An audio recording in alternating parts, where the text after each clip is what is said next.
Hello and welcome to Ware Gaming Weekly for the week of August 13th, 2019. My name is Nick. Across the world from me, wearing his orange pilot shirt next to Spider-Man posters, is my brother Josh. Say hi, Josh. Hi, Josh. How are you you doing this week? Hey, I no, am that was doing my line. good. Oh, well, you asked first, so Yes, I asked first.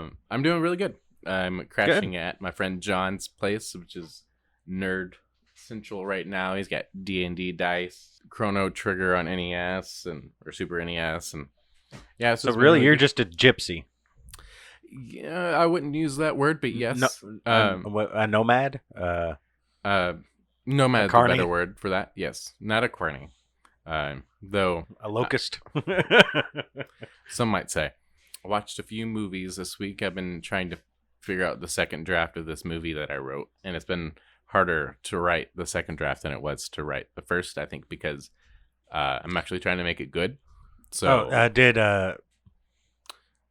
he responded. Yeah, Jose read it and gave me some good feedback. Cool. So that was good. I mean, it was a lot of feedback. I mean, I wrote it in a night, so Yeah. that's to be expected. So yeah, we're gonna see how it goes. I know you've seen it. So I'm just for the audience, I'm particularly interested in like the movies that I tend to gravitate towards the most are infamously labeled mumblecore.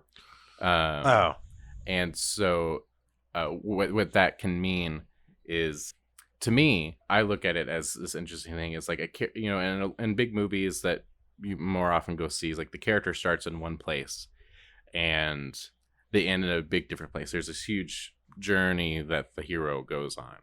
Where in movies like these, it's not really about the big journey. They're more character driven. Mm-hmm. It's just about them like accomplishing one small thing about their life. So it's like, this isn't an example of my movie or anything, but it's like, this character's having trouble in his relationship, and then at the end of the movie he's either resolved it one way or the other, and that's it. Some people call them really boring. I can understand that, but for me, I'm just fascinated by it. Some good movies. And welcome to Ware Movie Weekly with Josh and Nick. But real quick, I'll just say that movies I recommend if you're interested in to know what I'm talking about. There's a movie I just watched it again this weekend called Digging for Fire. It features Jake Johnson, Brie Larson, Anna Kendrick, Sam Rockwell, Mike Birbiglia, a bunch of just different people. I call them hangout movies because it's just a bunch of people sitting outside drinking and smoking and talking about life.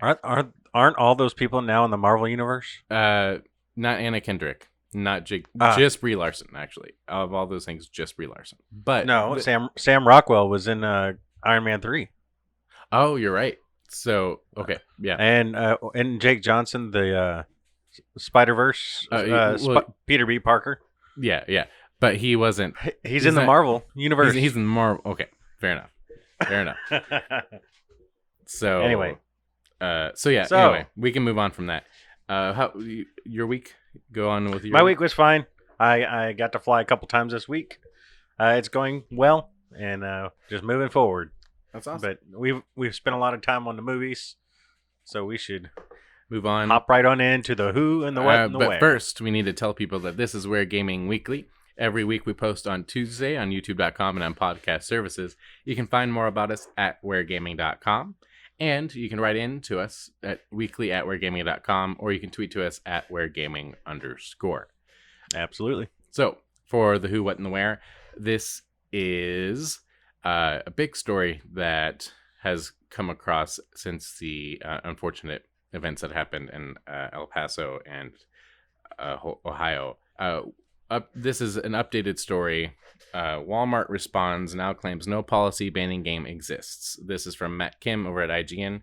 This comes on the heels of the shootings where there was reports that Walmart is taking down violent imagery from video game advertisements. And then there's a rumor or a thing on Twitter, which I'll just read this part. This is what goes into that.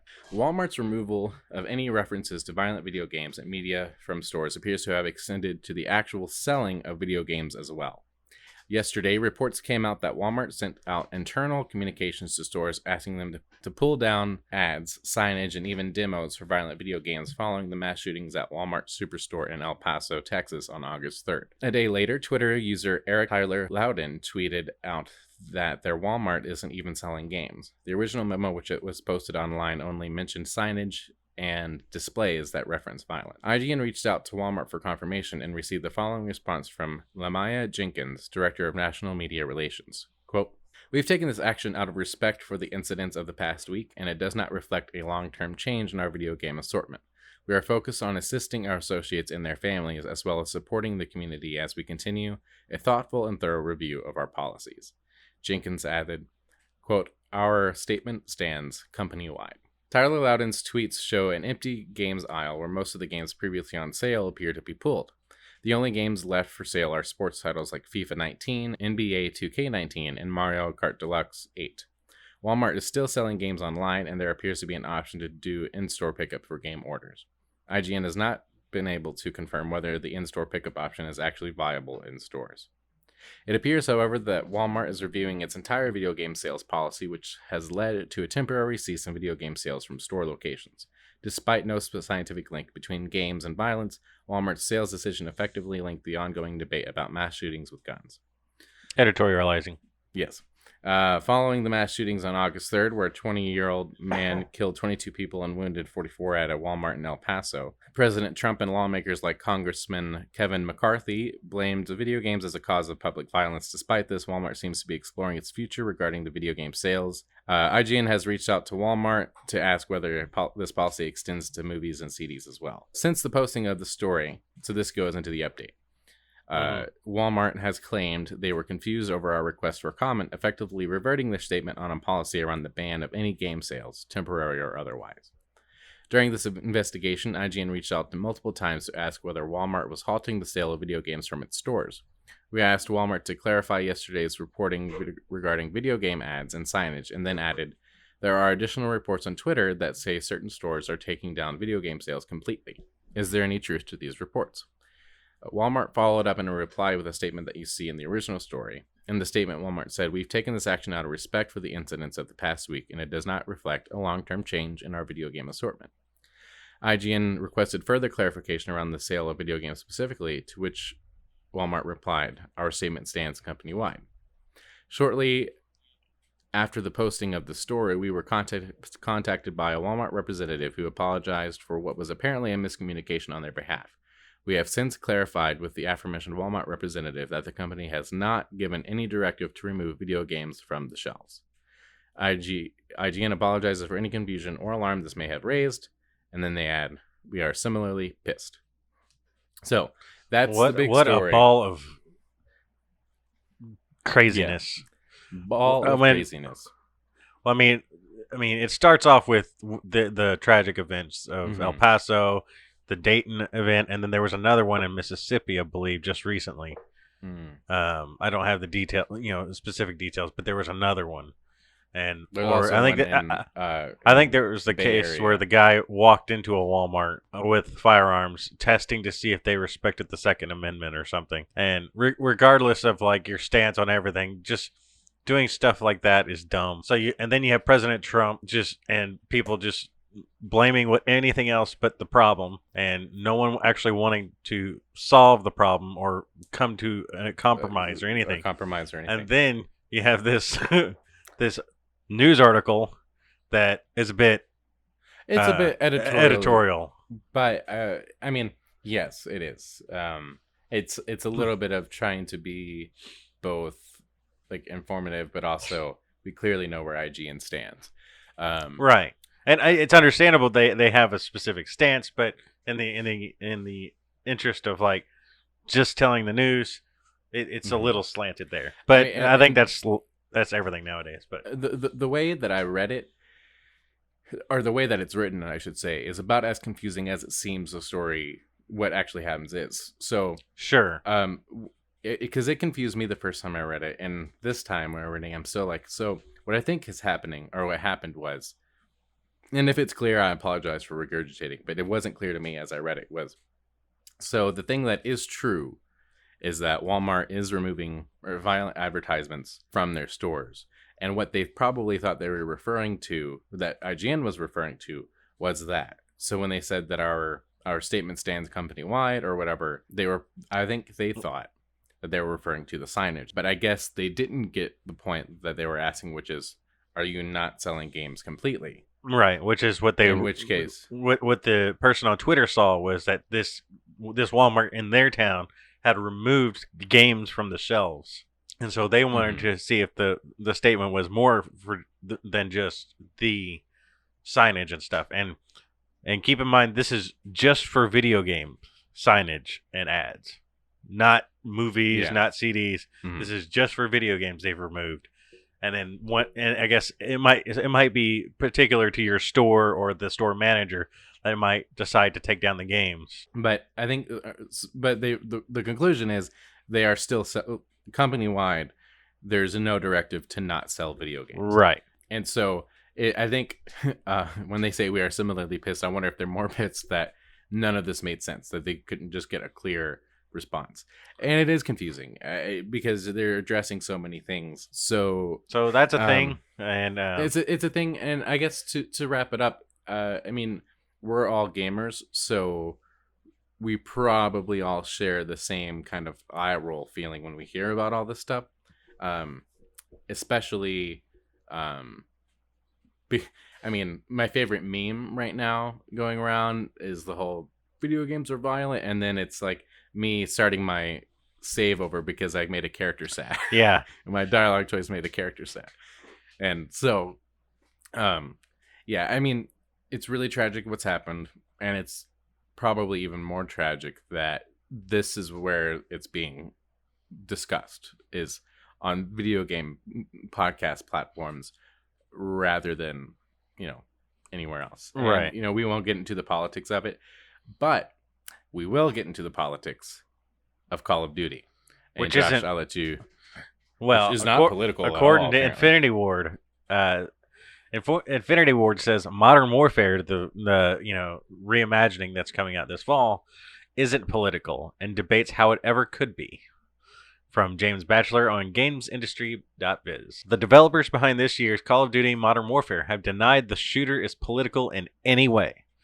In an interview with Game Informer, two directors from the studio artfully dodged the question by turning it into a debate as to what it would take for a game to qualify as political. The question, is this a political game? Quote, this is from Jacob Minkoff. The question, is this a political game, doesn't actually mean anything, said gameplay director Jacob Minkoff, because what does the word political mean to you? Do we touch on topics that bear a resemblance to the geopolitics of the world we live in today? Hell yeah, because that is the subject matter of Modern Warfare. Sorry, I'm just laughing reading this. Are we telling a story that has anything to do with a specific governments of any countries that we're portraying? No. So if you're asking, is Trump in the video game? No, he isn't. Studio narrative director Taylor Kurosaki added, quote, these are the types of questions that have been asked for the last 50 years. We do talk about concepts like colonialism, occupation, independence, and freedom. We don't maybe say those words specifically, but that's the realm we're in. You could have a game set in revolutionary America talk about those exact same things. Minkoff added that you could set this year's Modern Warfare in 1980s Afghanistan and still have the same story. He argued that for a game to be political, it would need to talk about the exact administrations and governments and events in our world today, whereas Modern Warfare is talking about thematic things. He also added that such a title would be told from a specific point of view. Historically, Call of Duties have been told from the same point of view, primarily putting players in the role of U.S. and British forces. Activision has yet to announce campaign details for Modern Warfare, although Kurosaki recently tweeted that this is coming soon, but has detailed U.S. and British characters are likely playable and or allies. There's also a section in which players must take on the role of a child soldier in a war-torn country. Already likened to Modern Warfare 2's controversial no Russian level. Comments from the two directors hint that there will be more playable perspectives throughout the campaign. Quote, in a world where no one is purely good and no one is purely evil, in that big meaty gray area in between, the conflicts that arise out of people wanting to get their way and achieve what they consider victory, the conflicts that result from that's the meat of the conflicts we want to examine, said Kurosaki. Minkoff added, quote, we want to present the different perspectives. We don't want to say that one of them is correct. We want you to come away with at the end is an understanding of why all these different groups fight, or groups like them, and to have empathy for all of them and what puts them in this situation. AAA publishers have been actively dancing. Not dancing. AAA publishers have been actively.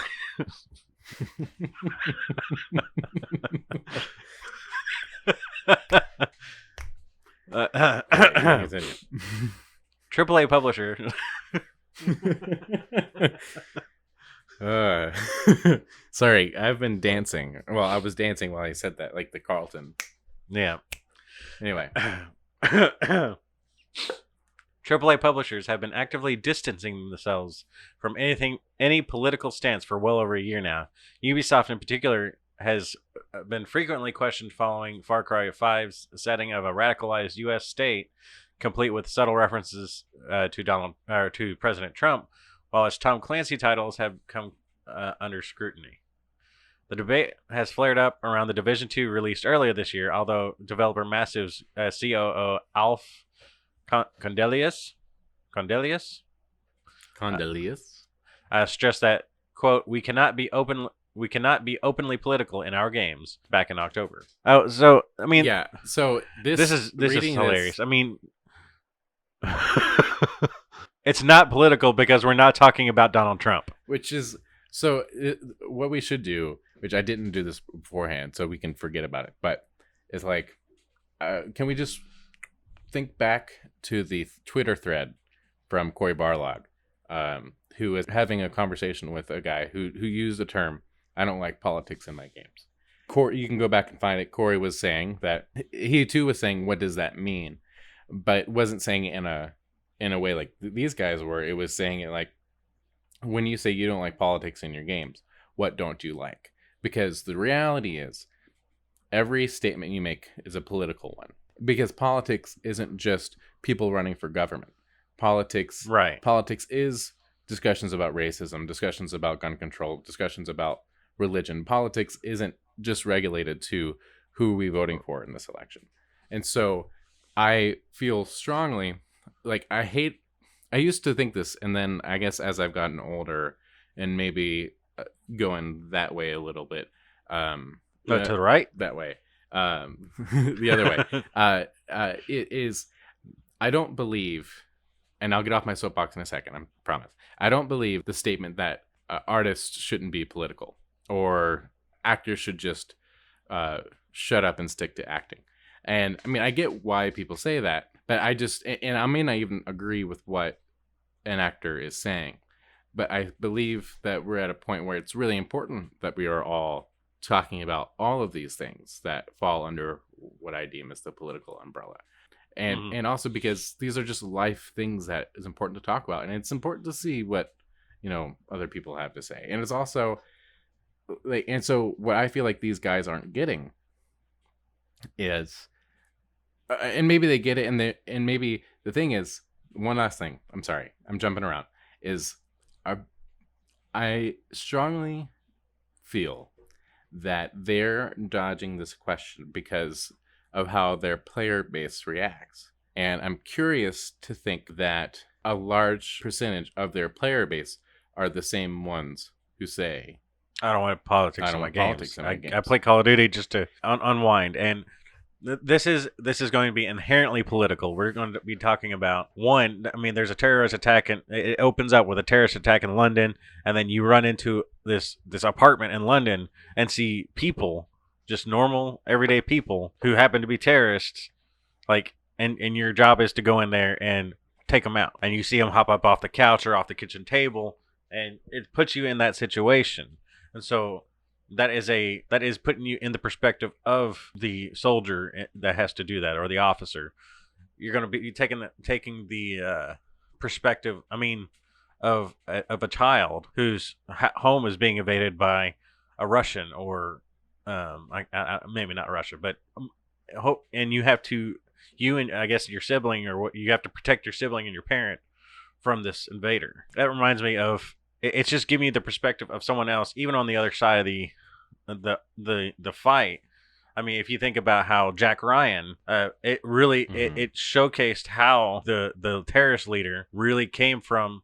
He wasn't a violent person as a youth. He went to college. He was like a Joe Schmo. He smoked pot. He didn't care. It was just like, and then something happened and he got radicalized, and so yeah, and his perspectives were shaped due to those events, through the cops treating him like shit and all this stuff. Right, and so it's about understanding their perspective, and not agreeing with what he did or what they do, but understanding what leads a person to make the choices they make. And that's the kind of stuff they want you to think about. This is exactly what they said. We want to present the different perspectives, and that is inherently political.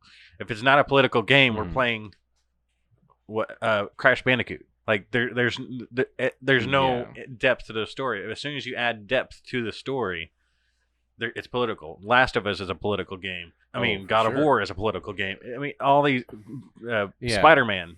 As long as there's more than just a gameplay element, it's not football. It's not basketball. It's as soon as you have a story, there's politics. And well, we're going to come to the fact that even in this basketball game, there's politics. Right. But we'll get there in a second. But just to pin up my thoughts, and then if you have anything more to say, we can do that. Like, I think these guys know exactly what they're saying, because I do think they're trying to avoid saying it to alienate, to not alienate those people. But I would try to appeal. This is me. If we had listeners who are those people who say, I don't like politics in my video games, to then just don't look at it. This is kind of what they're saying. It's like, don't look at it as politics. Look at it as learning from different perspectives. Because nothing, there's no harm in learning about a different perspectives from your own, even if you don't ultimately agree with what happens. And that's all I got to say. Yeah, I agree. I mean, is it going to be steeped in current political ideology? Maybe, maybe not. It's not going to outrightly say guns are bad, or Trump is bad, or it's not going to tell you what to think about what's going on right now necessarily. It's just putting you in situations that might make you uncomfortable, and learning from those perspectives, and just giving you the idea of the difficulty of the choices that person would have to make. So yeah, I'm really, I keep saying I'm going to play the latest Call of Duties. Like, I really intended on playing World War II. I think I'll play this one because I'm interested in how they do it. Because I'm also interested in if they do it well, which I don't know what that means for me. But I know there's been a lot of controversy around this particular Modern Warfare, not just because of the name, but because of, I saw a huge Twitter thread about depicting real violence, and someone said there was a guy who I follow who was who is a veteran, who was like, you will never be able to recreate in any sense of the matter what it's like to be in war. And so it raises the question to me, should they even try? If is that what he's arguing? I don't know. That's a whole other discussion. But well, I mean, that question, it can go on forever, but I think, and I respect this gentleman's perspective. I saw the thread too, but that means you can't do anything with war. So we shouldn't have war movies. We shouldn't have Dunkirk. We shouldn't have Saving Private Ryan or anything like that, because you can't, even on the screen, you just can't, you can't feel what that person is actually feeling. So we shouldn't even try. And I don't know that if that's something we shouldn't do. Yeah, I think, as you said, that something that came to mind was probably maybe the perspective is people should stop trying to say this is as immersive as it gets in like a cool way. Yeah. Because it's kind of a cool thing to, I mean, in a way it's like, oh, we're going to put you right in the action. We're going to make you feel like there. So, well, maybe that's not what it is. Maybe you should just be telling a story. I mean, if they just and not did if they did video game trailers and things just like movies, we wouldn't have all this extra marketing of the developers up talking about what this game is and things like that. It would just be here's the director, here's the trailer for the game. It comes out, and maybe that would be beneficial for the games industry. But I don't know. Just I don't know how the difference between a video game, the gaming industry, and the movie industry is the length of time it takes to create it. Video games just take inherently longer to create, and just because of they're literally creating it from scratch a lot of most of the time, so that just takes longer. So you have to announce it, let your investors come in. It's a whole thing. Anyway, we can move on to more Activision stuff. Activision is looking into possibly making new Crash and Spyro content, and also more retro remakes. This is from Stephen Talby from Push Square. There is no question that Activision struck nostalgic gold with its Crash Bandicoot and Spyro the Dragon remakes. The Insane Trilogy, Reignited Trilogy, and the recent Crash Team Racing Nitro Fueled have all been big sellers, so it makes total sense that the publisher will be chasing more retro-tinged games later down the line, as well as potentially making all new content for the pair of platforming heroes. In a recent earnings call, Activision President Rob Kostich had high praise for the remakes, citing a fantastic response from players and a big impact on the bottom line. He says there's a big opportunity to think about totally new content with these IPs, implying the publisher is gearing up for an all-new Crash and Spyro adventure. Kostich also states I think it's the Caustic, company's intent to... Sure. Probably. Kostic also states the company's intent to produce remasters of its other dormant properties, but there's no hint to as what Tony that Hawk? might be. Maybe. Yeah. So you've been playing some of this Spyro, not Spyro, but Crash. You talked about. Yeah, I don't think I played it since we talked last week. I was talking about the annoying boss fight. Yeah, and I haven't played it since then. Xander, our nephew, he did come in and play more Spyro the Dragon, and I didn't even help him at all this time. He got to the same area that he was in last week, and he was running around, so he's getting better, killing things, and he's learning how to control. That makes me happy because I did get him that the small controller. That's right. If we were taking the video, I would show you guys, but it's a really, a little dinky thing. It fits perfectly in his hands. He had no problems controlling it. Oh, that's awesome. Because is it about the same size or is it smaller than the NES or Super NES? It's probably like a Super NES controller that you can get from like 8BitDo with the thumbsticks on it or something. Because the reason I ask is because when I was trying to play like Mario with him or whatever, granted it's almost been a year now, but I would just give him the controller that didn't work or didn't plug in and control it for him, because every time I did, I unfortunately got really annoyed. But it's really cool to see that he's with the PS4 controller. It's just so big. He always flipped it upside down. Like he just the only way for him to hold it was to hold it upside down, which he couldn't play. So that's when I would do the same thing. I would give him the one that didn't turn on, and he would play that while I played the screen. But now that he's got a little bit more comprehension of what's going on and a controller that fits in his hand, it works great. But back to the back to the podcast and the story here. It makes total sense. Big impact on the bottom line, especially after you fire 800 people. But and let go. Well, I say let go. They bought themselves out. The Bungie, Destiny, yeah. But sure, we'll hopefully see the return of Tony Hawk in its prime, and not like a shitty half-assed Tony Hawk's 5.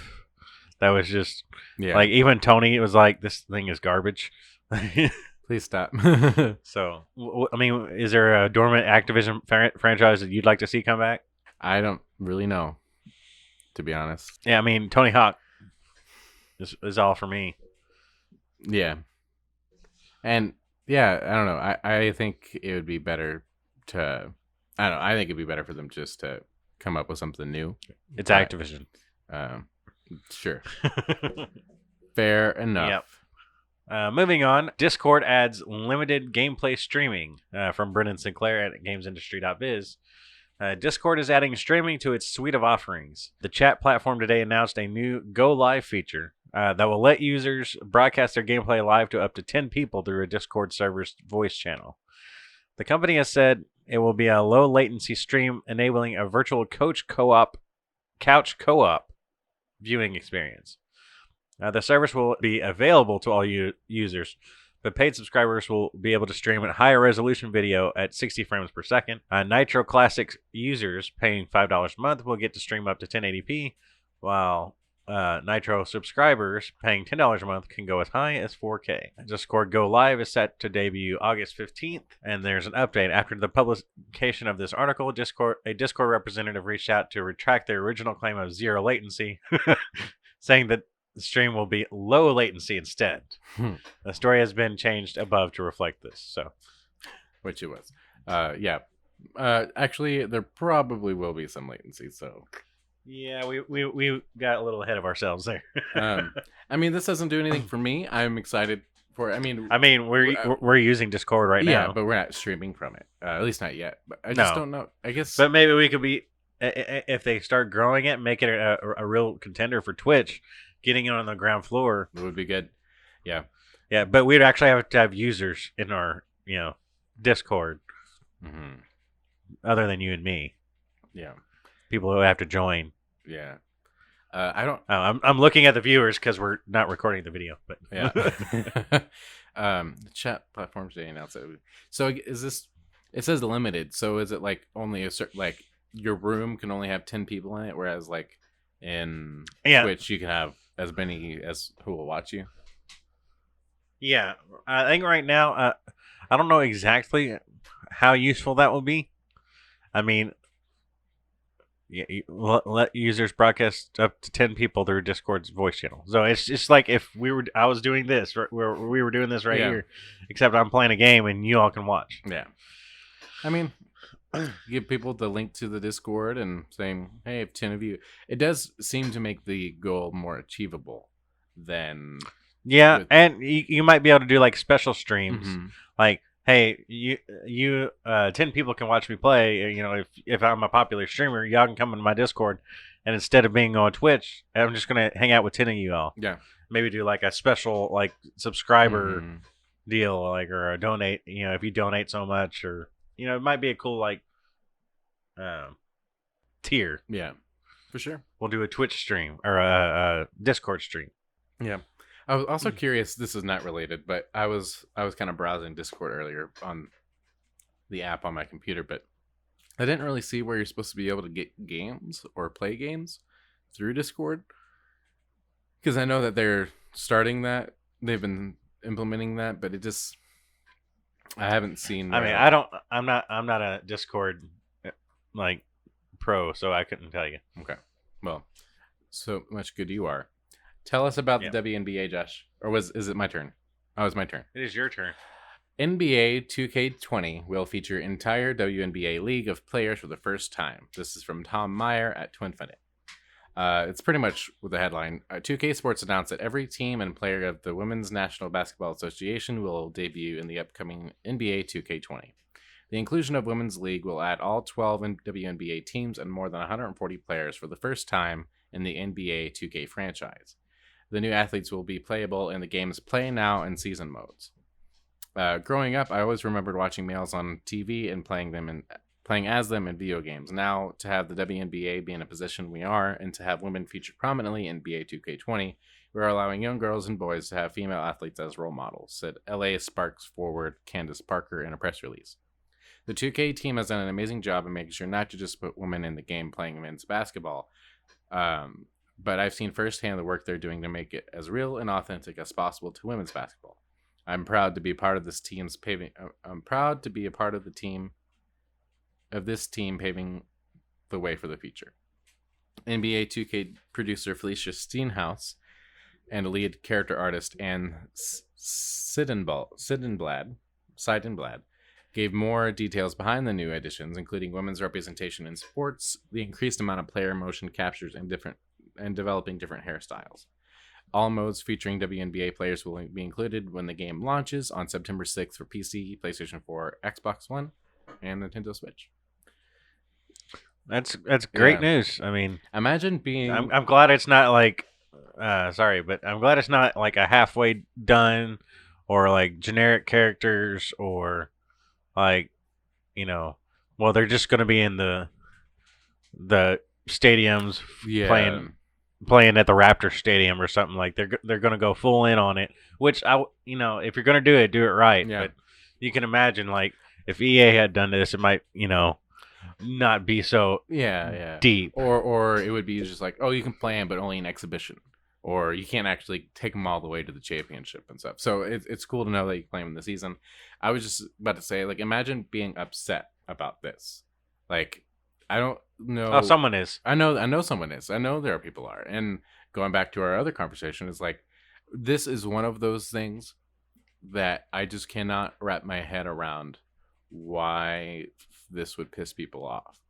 And we don't have to get into a whole diatribe about it. You and I, obviously, one, we don't play sports games, and two, this is fine. Like, it just does not compute in my brain how this is a problem for some people, and people won't buy it because of it. But you know what? Fuck them. Probably the bigger problem will be that it won't get used a whole ton by people who buy the game, and then after maybe a couple of years of them not being used, it'll probably get removed because I think this is probably one of those. Well, you're probably right, or you might be right with, like, if it's an unused feature, but I'm kind of hoping this is one of those things that they'll take the time to include anyway because it's important. Well, I agree. I don't know if I've ever heard, man, from like any corner of the internet, I wish I could play as the WNBA. I just haven't. Now, probably just the circles we're in, though. I mean, that's I'm not saying true. you're wrong for thinking that. I mean, there's bound to be people who are. And it's a good thing they are. I'm not saying that they shouldn't. I don't know if there's been a desire for it. I'll be interested to see how popular it is. Yeah. I mean, yeah. And we'll probably see some. I would say we should start seeing something similar for like the FIFA franchise, because especially I was about to say that. Yeah, the women's soccer team is just killing it, blowing up in popularity. And a friend of mine, I think that's just saw them play here last week, and they said it was fantastic, and I'm sure it was. And we got a soccer stadium being built right downtown. Oh, do you? Yeah. Oh, that's awesome.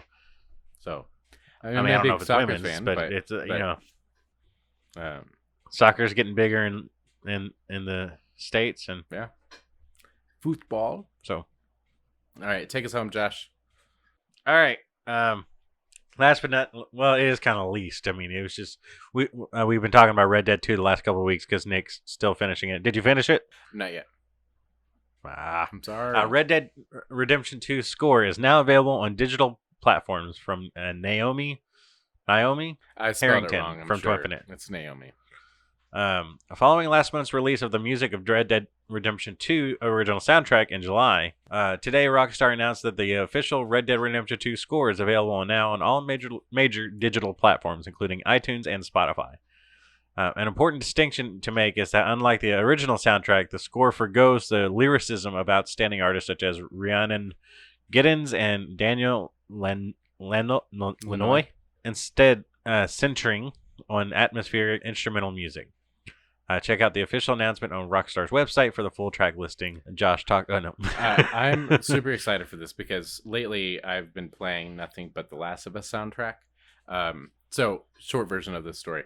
A week ago, a friend and I watched a documentary called The Flying Dutchman, which is about a guy who takes his role model of a father figure character who's losing his eyesight. And they hop on a motorcycle with a sidecar, and from Indiana to the West Coast, they do a road trip. And it was a pretty good documentary. There were some good parts about it, but the best part about it was the music. Instantly gave me like the Last of Us vibe. They go through Oregon, and you saw Bend, and so I was thinking Days Gone, which also looks super pretty. Not the game, which it does, but I'm saying like Oregon. I texted our sister, and I was like, you should move to Oregon so I have reasons to go up to Oregon. And she's like, no, it's cold. I was like, okay. Anyway, so I've been wanting to listen to acoustic soundtracks, and I can't find one for the movie. So I started listening to The Last of Us. Now I have this, and I'm going to be listening to this all the time. Cool. I still consistently listen to I usually listen to the Kingdom Hearts soundtrack. I just really like it, but I've been actually listening to one that's more of it just a square. And it's not even just square, but just like an RPG soundtrack. So it starts off with music from Final Fantasy 15, and it gets into Kingdom Hearts, and then there's music from like Child of Light, and just a ton of just great, beautiful music. It's a YouTube channel. I just pop on. It's really calming. Cool. And now we have more stuff to listen to, so it's great. Yep. So that's it for the Who, What, and Where. I did play a little bit this week. Nick, you didn't. I didn't play much at all. I've been playing a solitaire game that, if I was a wealthy person, you could put money down and you see who can finish the deck first between you and this random person you're matched with. And if you win, you get you like bid a token and you get more backing, put real money in it if you want to. But I've decided, which I've not done, but I've decided based on my track record playing the free version, I should definitely not put any money down. Never take me gambling is what I'm trying to say. We sat down and played cards with we played spades with Mom and our sister and her boyfriend, and me and Mira were on a team, so that means we communicated the whole time playing spades. But other than tabletop games, I did start The Witcher 3, and beautiful opening. It was really cool. I finally get. It takes forever. You finally get to your character. I took a step and it crashed. Oh. Hard crash, and then so I started it over, and it's like you can't load that save because it's corrupted. I was like, oh, that's a bad sign. That's a bad sign. So I started over. I was able to kind of like somewhat skip through the intro again. Like it still played most of it, but it kind of sped up through it. It was weird. And then it got to the thing, and so I started walking around. It was good, and then I was just kind of testing the limits of the game as you do. I was walking around. There's a jump button, looking at things. It's super loose. Like moving the camera and the character, it's just very like loose. Interesting. It's kind of weird. So I had actually turned the sensitivity down. I'm probably gonna do it again. Guess just like you're spinning around and sliding across the floor. It's definitely got some age to it. Okay. And then you're in this room and you're talking to this girl, and you start off in her bathtub or whatever. Yeah. And it was kind of neat. And I was going around, and then you can go out into the balcony. I was looking out, and he was like, damn, the mountains are beautiful. And then I hit circle to jump, and I jumped off the balcony and died. Like, okay, fair enough. So you can do that. And I played it for about 2 hours, and I wasn't really hardcore playing it. I was just kind of like reading everything, and I got to a town and started talking to people. I was like, I don't know if I can do this. Yeah. It's a deep thing. I'm probably like, as much as I played of it is probably as much as you played of it, which is just enough to like, okay. And I did remember feeling, I don't know if I felt like it was loose. I guess when I played it, and it's been a while, but I feel like it was heavy. It was like it took a minute to do stuff and stuff like that. But well, like combat and everything was heavy, but I'm talking like literally like the camera movements and his walking around. It felt like he was more gliding than walking. Okay. And it just felt wrong. I don't know if I could. I don't know if I could play the game with it controlling like that, but we'll see. Okay. Yeah. Give us an update if you get through more of it. But that's the show. Before we go, I'm just going to tell you the games for this week, and then we'll head out of here until next week. So coming out this week, we got No Man's Sky Beyond coming to the update coming to PC, PS4, and Xbox One on August 14th, which you have my VR headset, so you might get more out of than I will if you decide to jump into No Man's Sky. Emma Lost in Memories comes to PC on August 16th. Zeus Begins on PC on August 16th. Rad comes to PC, PS4, Xbox One, and Switch on August 20th. That's the Tim Schafer Double Fine. Yeah. And it looks game. It looks really cool. Rad. Yep. And then Remnant from the Ashes comes to PC, PS4, and Xbox One on August 20th. Also, I just saw that DCUO come to Switch. Yes, I think it did release on the Switch. So I think I might have to download that and give it a shot. So, yeah, looks interesting. I mean, if they get it running, I saw one of the creators if you had told me, was it 8 years ago that we'd still be playing this game, and now it was portable on a Nintendo console, I'd have told you were crazy or something like that. Well, that's our show. Thank you for watching. If you like our videos, please follow us on Twitter at Ware Gaming _. You can follow us on Instagram at Ware Gaming Weekly. You can follow me at Speak Nicklish. And you can follow me at Jaws1015 on Twitter. And until next week, say goodbye, Nick. Goodbye, Nick.